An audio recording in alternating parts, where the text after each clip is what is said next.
But since most of my picket signs face west, it's just blowing them, against the poles that they're leaning up against rather than blowing them away. So we can live with it for now. So yes, people are exiting the church as I expected them to be doing at around this time, if not a little earlier. And there's supposed to be some kind of talk at 12:30, which may bring some new faces. So I think we'll stick around a little while yet. Just have a little look here at this timepiece. 12:15. Yeah, so there's about 15 minutes to go before this discussion thing starts at 12:30. So it's possible a few people who didn't come to the service will show up for the discussion. So we'll just stick around for at least another 15 minutes. And yeah, we'll probably just do another half-hour segment of protest.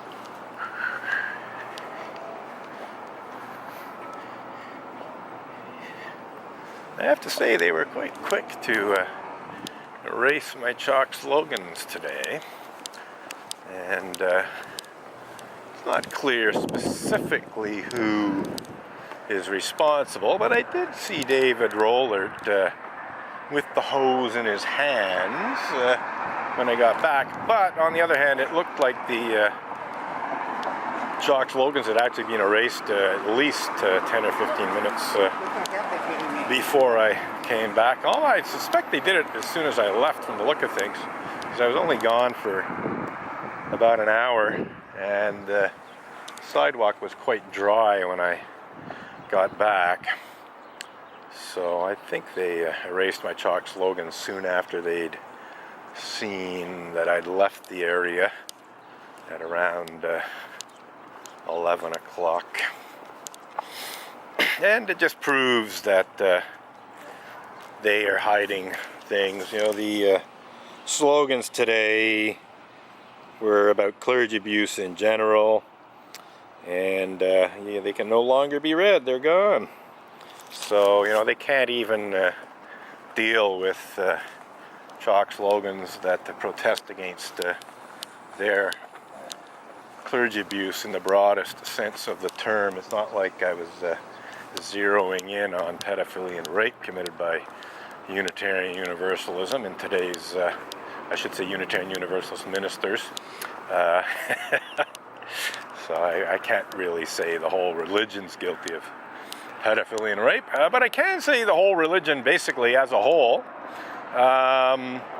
particularly as represented by the Unitarian Universalist Association, which is sort of like the the corporate headquarters of Unitarian Universalism in North America, if not the world. In that the Unitarian Universalist Association is clearly and unequivocally guilty of trying to cover up and hide such despicable crimes as pedophilia and rape committed by Unitarian Universalist ministers in more ways than one. And very few, actually I'm not aware of any Unitarian Universalists who have publicly spoken out against the cover-up efforts. Basically they're all complicit. Pretty much every Unitarian Universalist who knows about the Unitarian Universalist Association's cover-up and denial of sexual abuse of children, etc. They're all complicit in it because they don't speak out against it. Even the Unitarian Universalist ministers who are known to be advocates for clergy misconduct victims, such as Reverend Deborah Pope Lance and Reverend Gail Seavey, have never gone on public record as being opposed to the Unitarian Universalist Association's immoral and unethical and borderline criminal, to say nothing of batshit crazy, false blasphemous libel accusation against me, which sought to intimidate me into deleting, also known as memory holding, the Emerson Avenger blog post that tell the readily verifiable truth about such despicable crimes as pedophilia and rape committed by certain Unitarian Universalist ministers, to say nothing of certain Unitarian Universalist Sunday school teachers and certain Unitarian Universalist lay leaders. So yeah, unfortunately, Reverend Deborah Pope-Lance and Reverend Gail Seavey, who are perhaps the most prominent Unitarian Universalist ministers when it comes to, you know, clergy misconduct issues. There are others, Richard Fred Muir, but he's sort of out of the picture these days. But in terms of the current situation, at the moment, it's really Reverend Deborah Pope-Lance and Reverend Gail Seavey who have set themselves up as the Unitarian Universalist ministers most concerned with clergy misconduct matters. And neither of them have at any time publicly condemned the Unitarian Universalist Association's attempted misuse of blasphemy law in clergy sex abuse cover-up legal bullying that clearly sought to conceal such despicable crimes as pedophilia and rape committed by certain Unitarian Universalists, such as Reverend Mac Wallace Mitchell, such as Richard Buell, such as Stephen Craig Bullite, etc., because there are others. You know, they never went on public record condemning this, and I don't even know if they even said anything privately. Reverend Gail Seavey at one point told me that she would speak to as many members of the UUA Board of Trustees as possible. I think that was 2013. Might have been 2013. Yeah, I'm quite sure it was 2013.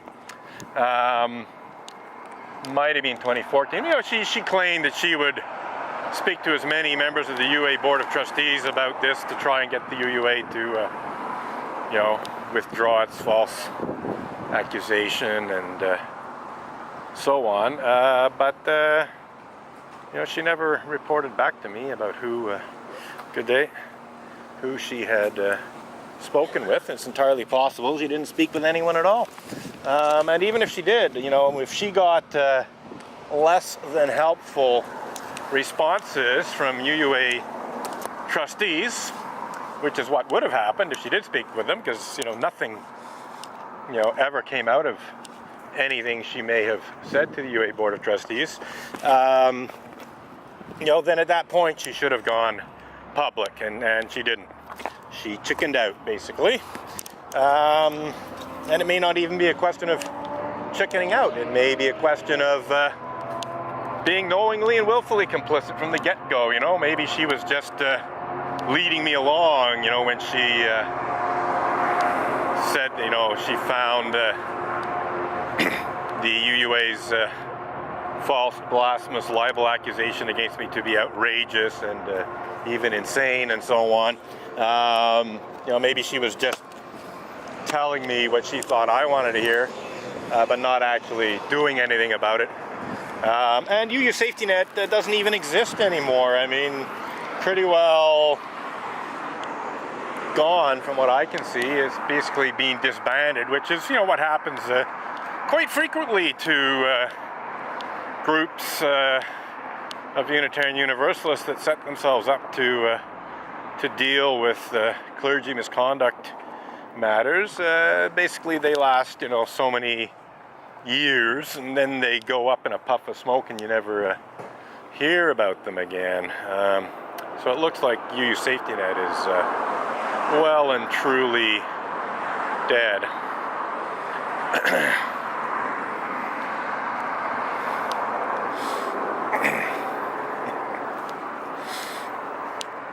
So here we have, I believe, the president of the board of the Unitarian Church of Montreal. I'm not 100% sure, but it looks like him coming out of the church. So he has erased my chalk slogans on several occasions. So this man, if it is who I think it is a knowing and willful participant in the cover-up of Unitarian Universalist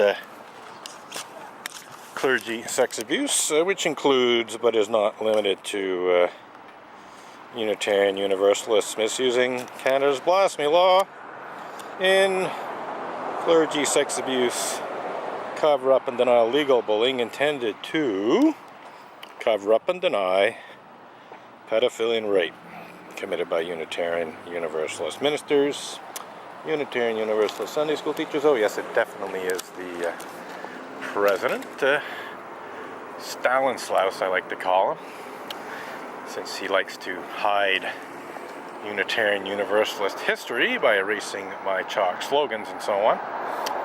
So yeah, that's Stanislaus. Anyhow, looks like we're coming up to the end of a half-hour segment of video, so I'm debating whether I start up another one. Just gonna have a look at the time here.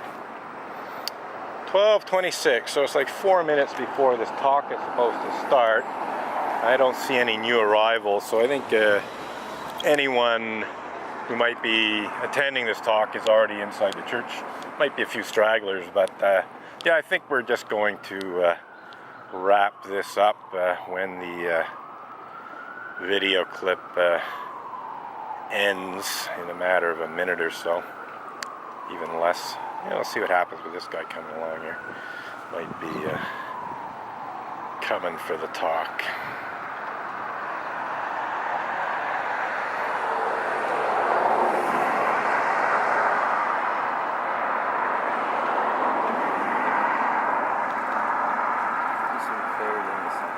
What?